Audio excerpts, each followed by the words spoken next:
hope you're doing well. I'm here with Tony from Santa Solutions and Gabriel from M7 Credit Building, and they're here to help you with anything credit related. I'm here to ask them a few questions about what they do and about credit in general. First question is for Gabe.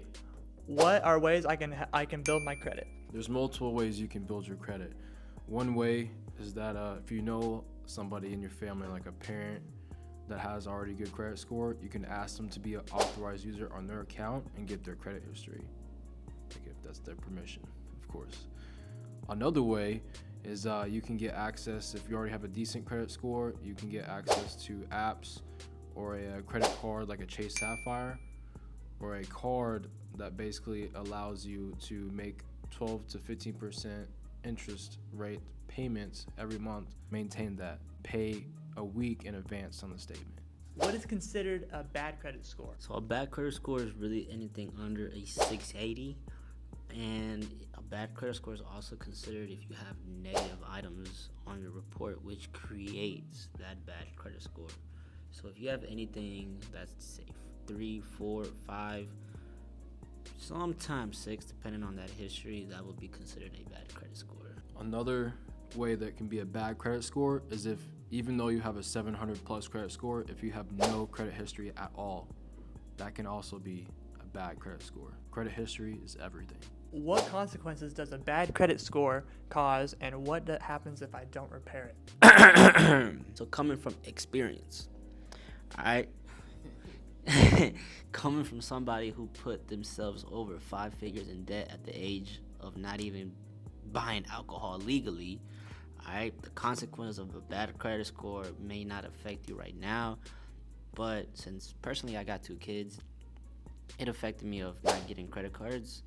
I can't buy a family car because I need credit for that. I can't get my own apartment or house, even renting it, because I need credit for that. So those could be the bad consequences in order to have a bad credit score. Let's say you need a loan for something, couldn't get that either, so now I have to repair my credit.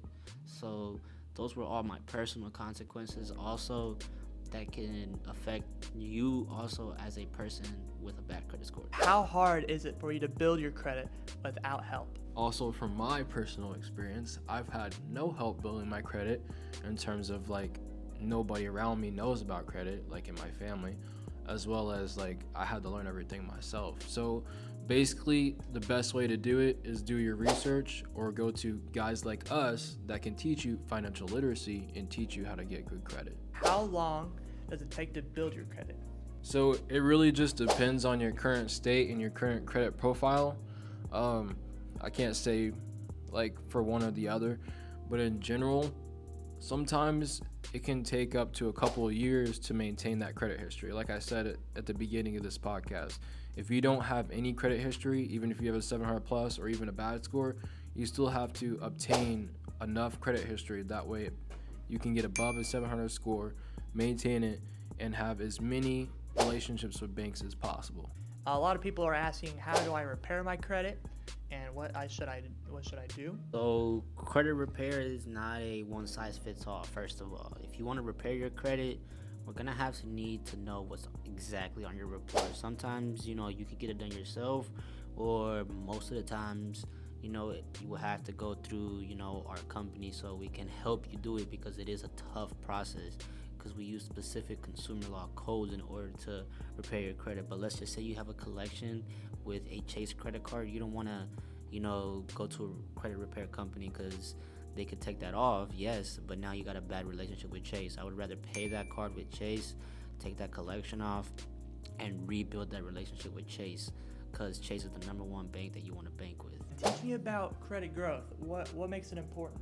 So I'll go first. The first thing that's important about credit growth is, like I said, establishes your credit history, establishes your relationship with the banks. So whenever you want to get approved for a house or a car, it's very important that you have already a history and that you start growing it at an early age or as soon as possible. How does having a good credit score benefit your business? So having a good credit score can benefit your business by basically either when you want to start your business, a LLC or a S Corp or whatever it is, if you have a good credit score personally, you can get access to funding, especially up to 300, 400,000, and so on and so forth, or even lower amounts depending on your business.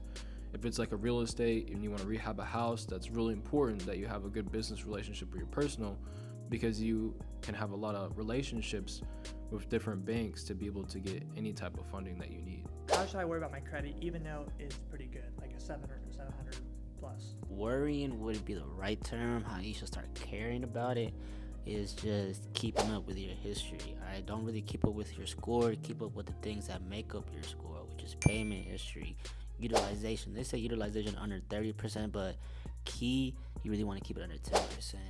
Alright, late payments, you don't want no late payments, and you just want to have mixed credit and new credit, so you can just keep that score higher, build more positive history, and really age. If you're under 21, it could be really, really hard getting past the 700s, 750s. But if you have an authorized user like a parent or a guardian or something, it could really bump you up to the 800s, and now you have excellent credit to get, low interest rates and anything you really desire. I just want to add a little bit to that. Also, what Tony's saying is you also want to be very consistent. You also want to be very disciplined. Obviously, you don't want to use all of your credit usage that you have, and you don't want to use more than what you can spend, like what you can put in a month. You really want to pay off the statement. You really want to get on top of that and stay consistent. Thank you both for your time, and thank you for answering the questions that I have. I hope this really helps people in need. I hope you guys have a great rest of your day.